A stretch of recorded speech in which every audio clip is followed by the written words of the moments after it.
किस्मत की लकीरों पर कभी विश्वास न करना, किस्मत की लकीरों पर कभी विश्वास न करना, मुकद्दर तो उनके भी होते हैं जिनके हाथ नहीं होते। A very good morning everybody.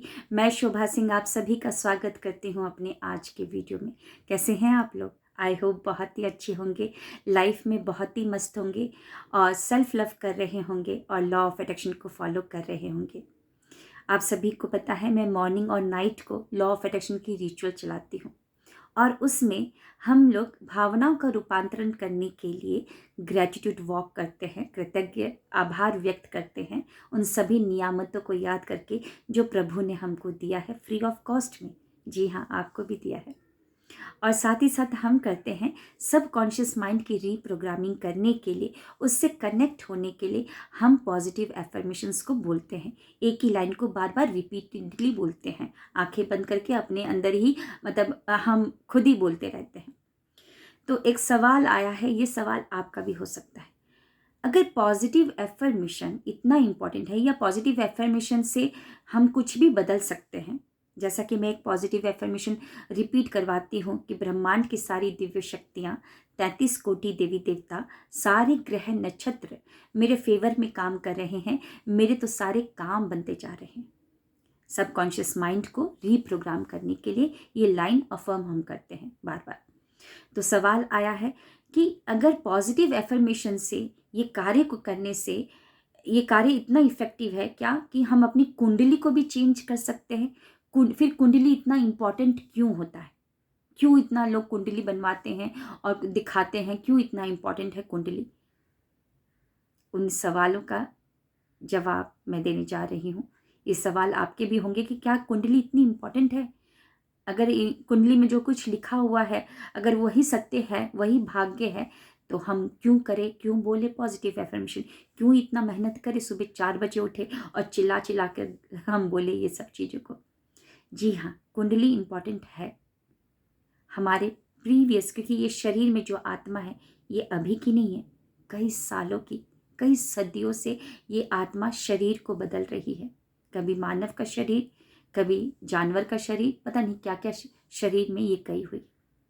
तो हम जब इस शरीर में आए हैं, यानी कि इंसान के शरीर में जब ये आत्मा आई है, तो ये आत्मा तो पुरानी है और अपने साथ बहुत सारे कर्मा को लेकर आई है। और उन अच्छे कर्मा के कारण ही आपको अभी ये लाइफ मिली है, आपको माता पिता मिल गए और उसमें उस प्रारब्ध कर्मा से आपका डेस्टिनेशन पूरा डिसाइड हो चुका है कि कब आपका जन्म होगा, कब मृत्यु होगा, कहाँ पर जन्म लेंगे, कैसे आपके माता पिता रहेंगे, वो सब कुछ डिसाइड हो चुका है। लेकिन अभी भी इस आत्मा के पास 95% विल पावर है। इस 95% विल पावर से ये सब कुछ चेंज कर सकती है। परमात्मा ने हमारी संरचना कर दी है, सब कुछ दे दिया है उन्होंने नियामतें, लेकिन एक और चीज उन्होंने हमारे हाथ में दिया है। वो क्या दिया है कि तुम अपनी किस्मत खुद बदल सकती हो, यानी कि तुम अपना भविष्य खुद निर्माण कर सकती हो। तुम ही हो शिल्पकार अपने जीवन के। वो पावर उन्होंने हमको दी है। इस आत्मा के पास अभी भी 95% विल पावर है, जिससे ये अपना सारा का सारा चेंज कर सकती है, किस्मत को चेंज कर सकती है, भविष्य को चेंज कर सकती है, अपने डिज़ाइन के अकॉर्डिंग अपने भविष्य का निर्माण कर सकती है। जैसे एटम के पास 95% स्पेस होता है, उस स्पेस में वो एक्सपैंड हो सकता है, उसी प्रकार हमारे पास भी 95% अभी भी विल पावर है। लेकिन इस विल पावर का हमको सदुपयोग करना है। अगर हम कुंडली के भरोसे ही रह जाएंगे कि कुंडली में ये सब लिखा है, कुछ कार्य नहीं करेंगे, उस कंफर्ट जोन में ही रहेंगे, वही सोचते रहेंगे, तो फिर कुछ नया नहीं किया हमने, कुछ बदलने की कोशिश नहीं की।